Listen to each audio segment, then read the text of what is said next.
You will hear a number of different recordings, and you will have to answer questions on what you hear. There will be time for you to read the instructions and questions, and you will have a chance to check your work. All the recordings will be played once only. The test is in 4 sections. At the end of the test, you will be given 10 minutes to transfer your answers to an answer sheet. Now turn to Section 1.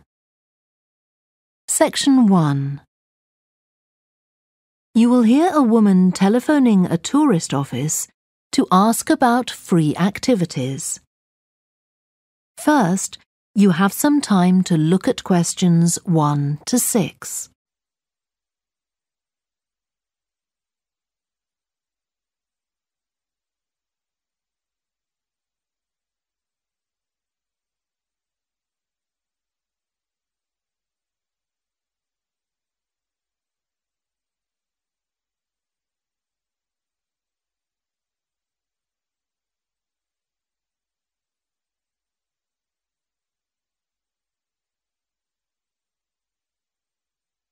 You will see that there is an example that has been done for you.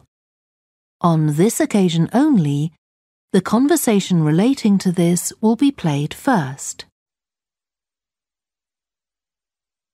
Good morning, this is Burnham Tourist Office, Martin speaking. Oh, hello. I saw a poster about free things to do in the area, and it said people should phone you for information. I'm coming to Burnham with my husband and 2 children for a few days on June the 27th, or possibly the 28th, and I'd like some ideas for things to do on the 29th. Yes, of course. The date that the woman wants information about is the 29th of June, so the letter C has been circled. Now we shall begin. You should answer the questions as you listen because you will not hear the recording a second time. Listen carefully and answer questions 1 to 6. Good morning, this is Burnham Tourist Office, Martin speaking. Oh, hello. I saw a poster about free things to do in the area, and it said people should phone you for information. I'm coming to Burnham with my husband and 2 children for a few days on June the 27th, or possibly the 28th, and I'd like some ideas for things to do on the 29th. Yes, of course. OK. Then let's start with a couple of events especially for children. The art gallery is holding an event called Family Welcome that day, when there are activities and trails to use throughout the gallery. That sounds interesting. What time does it start? The gallery opens at 10 and the Family Welcome event runs from 10:30 until 2 o'clock. The gallery stays open until 5, and several times during the day they're going to show a short film that the gallery has produced. It demonstrates how ceramics are made, and there'll be equipment and materials for children to have a go themselves. Last time they ran the event there was a film about painting, which went down very well with the children, and they're now working on one about sculpture. I like the sound of that. And what other events happen in Burnham? Well, do you all enjoy listening to music? Oh, yes.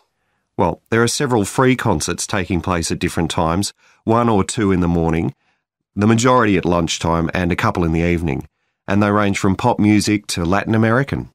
The Latin American could be fun. What time is that? It's being repeated several times in different places.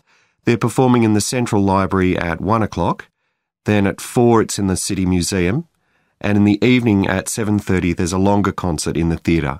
Right. I'll suggest that to the rest of the family. Something else you might be interested in is the boat race along the river. Oh, yes. Do tell me about that. The race starts at Offord Marina to the north of Burnham and goes as far as Summer Pool. The best place to watch it from is Charlesworth Bridge, though that does get rather crowded. And who's taking part? Well, local boat clubs, but the standard is very high. One of them came first in the West of England Regional Championship in May this year. It was the first time a team from Burnham has won. It means that next year they'll be representing the region in the National Championship. Before you hear the rest of the conversation, you have some time to look at questions 7 to 10.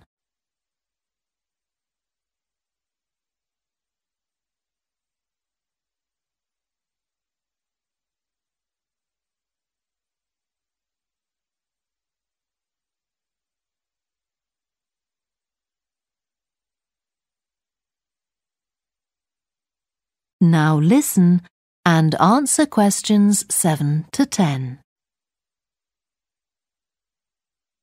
Now, I've heard something about Paxton Nature Reserve. It's a good place for spotting unusual birds, isn't it? That's right, throughout the year. There is a lake there as well as a river, and they provide a very attractive habitat. So it's a good idea to bring binoculars if you have them. And just at the moment you can see various flowers that are pretty unusual. The soil at Paxton isn't very common. They're looking good right now. Right. My husband will be particularly interested in that. And there's going to be a talk and slideshow about mushrooms, and you'll be able to go out and pick some afterwards and study the different varieties. Uh-huh. And is it possible for children to swim in the river? Yes, part of it has been fenced off to make it safe for children to swim in. It's very shallow and there's a lifeguard on duty whenever it's open. The lake is too deep, so swimming isn't allowed there. OK, we must remember to bring their swimming things in case we go to Paxton. How long does it take to get there by car from Burnham? About 20 minutes, but parking is very limited, so it's usually much easier to go by bus, and it takes about the same time. Right. Well, I'll discuss the options with the rest of the family. Thanks very much for all your help. You're welcome. Goodbye. Bye. That is the end of section 1. You now have half a minute to check your answers.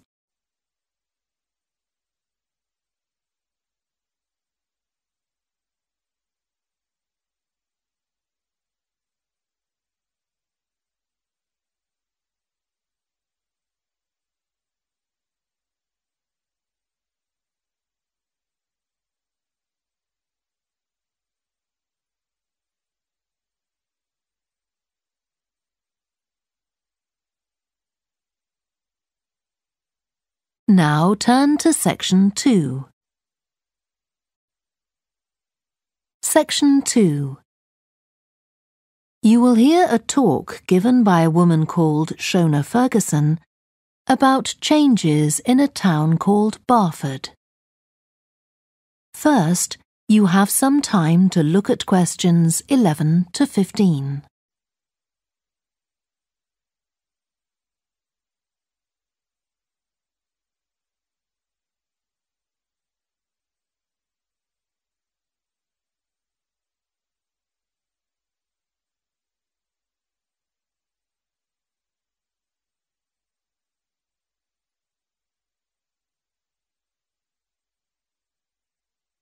Now listen carefully and answer questions 11 to 15. First of all, let me thank you all for coming to this public meeting to discuss the future of our town. Our first speaker is Shona Ferguson from Barford Town Council. Shona. Thank you. First, I'll briefly give you some background information. Then I'll be asking you for your comments on developments in the town. Well, as you don't need me to tell you, Barford has changed a great deal in the last 50 years. These are some of the main changes. 50 years ago, buses linked virtually every part of the town and the neighbouring towns and villages. Most people used them frequently, but not now, because the bus companies concentrate on just the routes that attract most passengers. So parts of the town are no longer served by buses. Even replacing old, uncomfortable buses with smart, new ones has had little impact on passenger numbers. It's sometimes said that bus fares are too high, but in relation to average incomes, fares are not much higher than they were 50 years ago. Changes in the road network are affecting the town. The centre was recently closed to traffic on a trial basis, making it much safer for pedestrians. The impact of this is being measured. The new cycle paths separating bikes from cars in most main roads are being used far more than was expected, reducing traffic and improving air quality.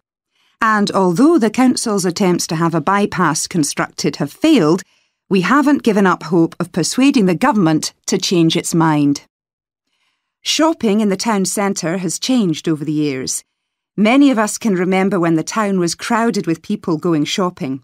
Numbers have been falling for several years, despite efforts to attract shoppers, for instance by opening new car parks. Some people combine shopping with visits to the town's restaurants and cafes. Most shops are small, independent stores, which is good, but many people prefer to use supermarkets and department stores in nearby large towns, as there are so few well-known chain stores here. Turning now to medical facilities. The town is served by family doctors in several medical practices, fewer than 50 years ago, but each catering for far more patients. Our hospital closed 15 years ago, which means journeys to other towns are unavoidable. On the other hand, there are more dentists than there used to be. Employment patterns have changed along with almost everything else. The number of schools and colleges has increased, making that the main employment sector. Services such as website design and accountancy have grown in importance, and surprisingly perhaps, manufacturing hasn't seen the decline that has affected it in other parts of the country. Before you hear the rest of the talk, you have some time to look at questions 16 to 20.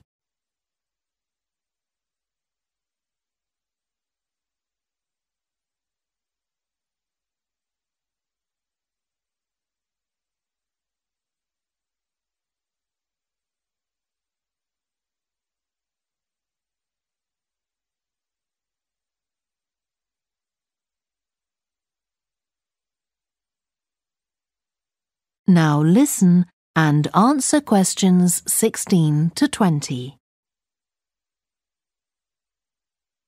Now I'll very quickly outline current plans for some of the town's facilities, before asking for your comments. As you'll know if you regularly use the car park at the railway station, it's usually full. The railway company applied for permission to replace it with a multi-storey car park, but that was refused. Instead, the company has bought some adjoining land, and this will be used to increase the number of parking spaces. The Grand, the old cinema in the High Street, will close at the end of the year and reopen on a different site. You've probably seen the building under construction. The plan is to have 3 screens with fewer seats rather than just the one large auditorium in the old cinema. I expect many of you shop in the indoor market. It's become more and more shabby looking, and because of fears about safety, it was threatened with demolition. The good news is that it will close for 6 weeks to be made safe and redecorated, and the improved building will open in July. Lots of people use the library, including school and college students who go there to study. The council has managed to secure funding to keep the library open later into the evening, twice a week. We would like to enlarge the building in the not-too-distant future, but this is by no means definite. There's no limit on access to the nature reserve on the edge of town, and this will continue to be the case. What will change, though, is that the council will no longer be in charge of the area. Instead, it will become the responsibility of a national body that administers most nature reserves in the country. OK, now let me ask you if you have... That is the end of section 2. You now have half a minute to check your answers.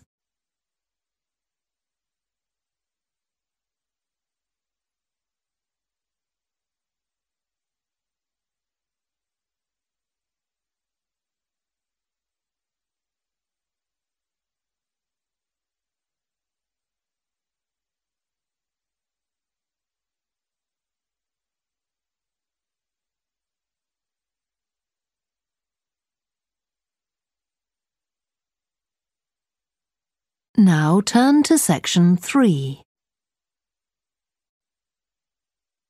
Section 3. You will hear 2 students called Helen and Jeremy, who are studying creative writing, discussing a project for their course which involves writing and illustrating stories for children. First, you have some time to look at questions 21 to 26.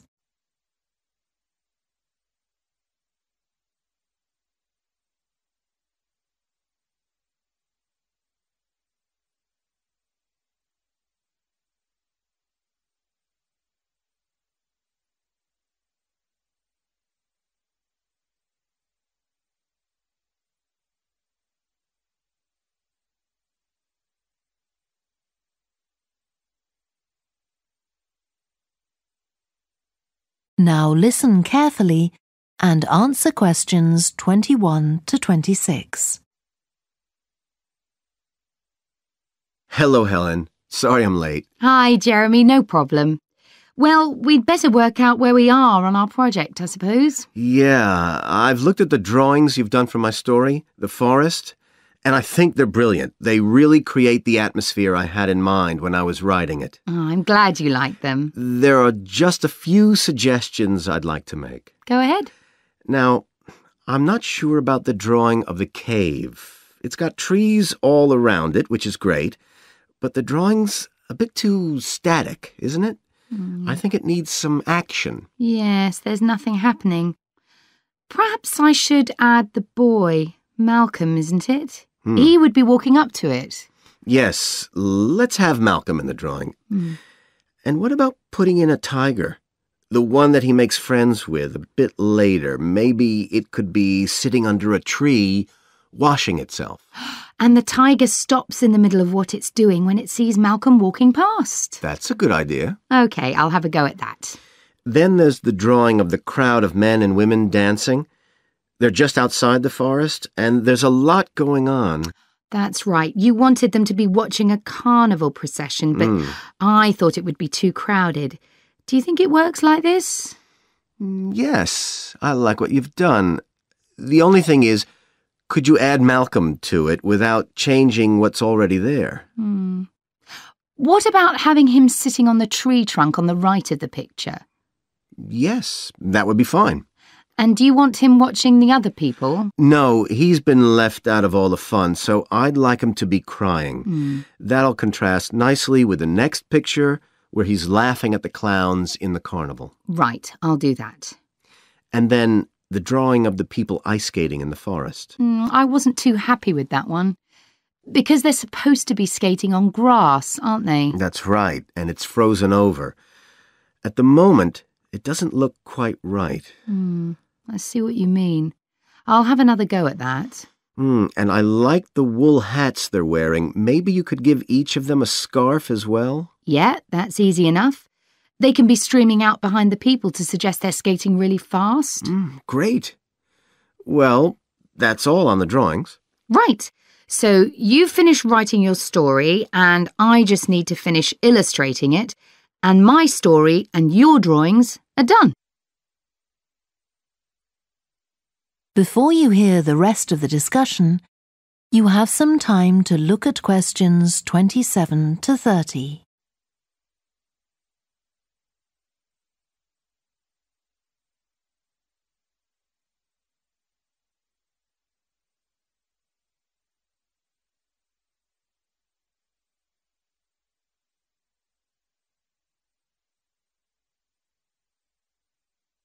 Now listen and answer questions 27 to 30. So the next thing is to decide what exactly we need to write about in the report that goes with the stories and how we're going to divide the work. Right, Helen. What do you think about including a section on how we planned the project as a whole, Jeremy? That's probably quite important. Yeah, well, you've had most of the good ideas so far. How do you feel about drafting something? Then we can go through it together and discuss it. OK, that seems reasonable. And I could include something on how we came up with the ideas for our two stories, couldn't I? Well, I've started writing something about that, so why don't you do the same and we can include the two things? Right. So what about our interpretation of the stories? Do we need to write about what we think they show, like the value of helping other people, all that sort of thing? That's going to come up later, isn't it? I think everyone in the class is going to read each other's stories and come up with their own interpretations, which we're going to discuss. Oh, I missed that. So it isn't going to be part of the report at all? No. But we need to write about the illustrations because they're an essential element of children's experience of reading the stories.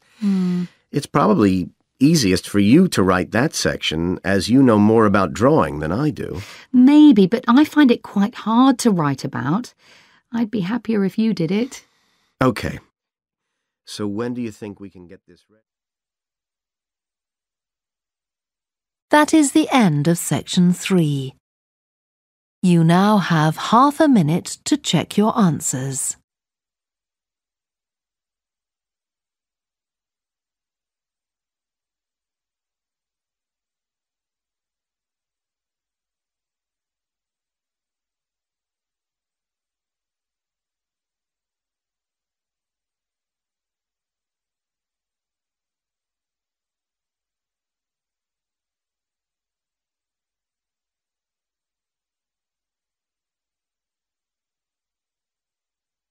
Now turn to section 4. Section 4. You will hear part of a lecture to business students about the use of one particular type of research known as ethnography. First, you have some time to look at questions 31 to 40.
Now listen carefully and answer questions 31 to 40.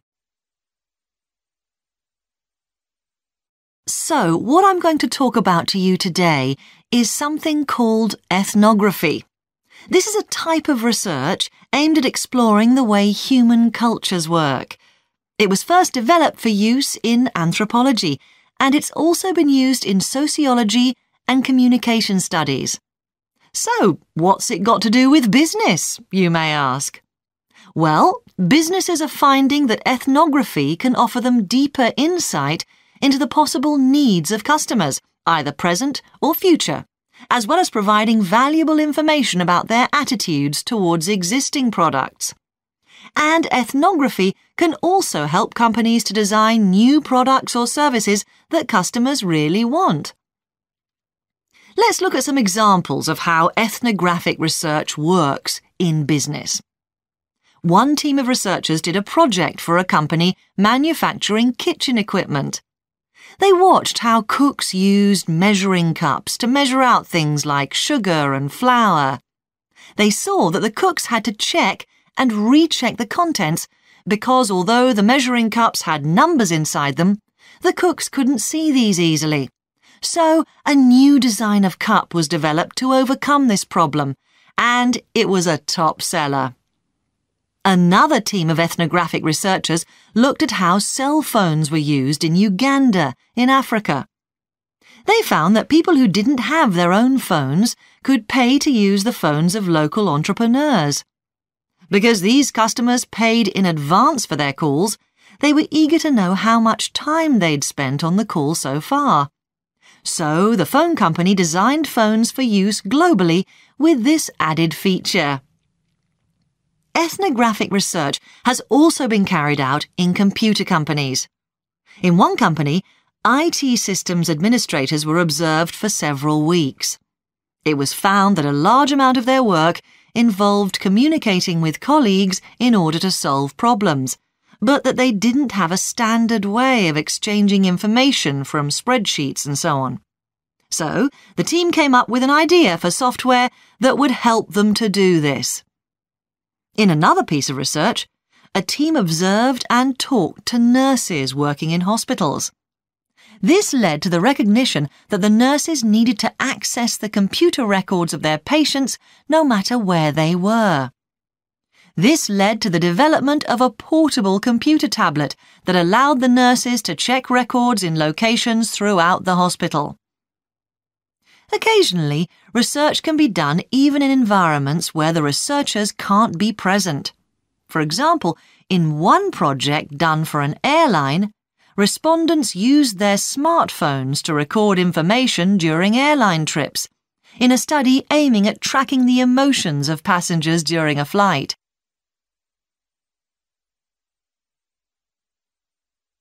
So, what makes studies like these different from ordinary research?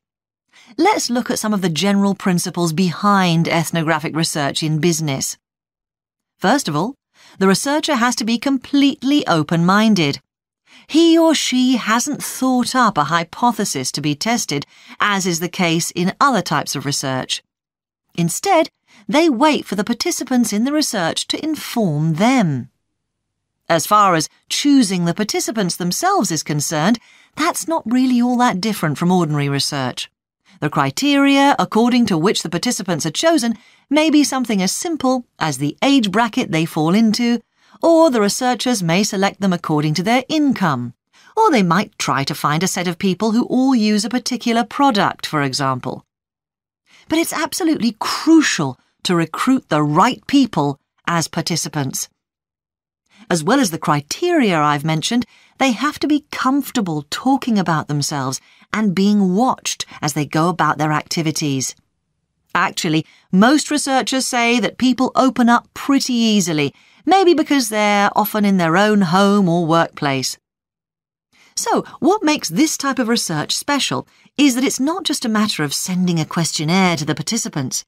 Instead, the research is usually based on first-hand observation of what they are doing at the time.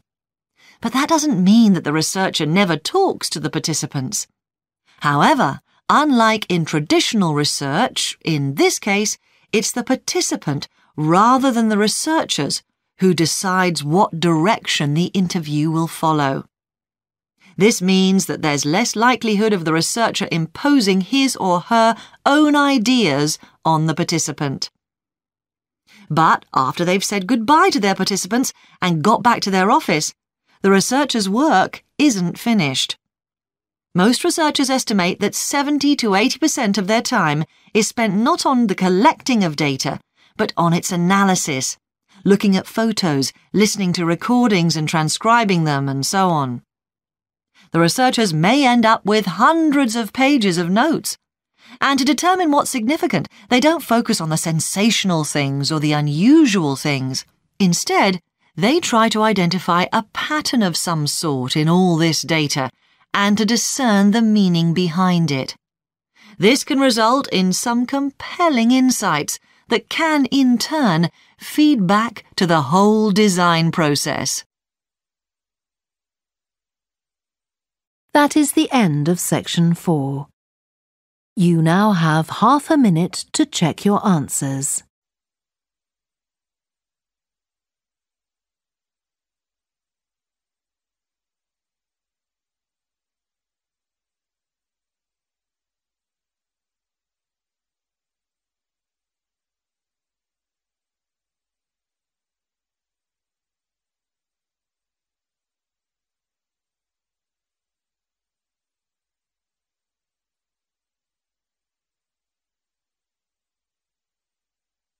That is the end of the listening test. You now have 10 minutes to transfer your answers to the answer sheet. Please stop writing and wait for your question booklet to be collected.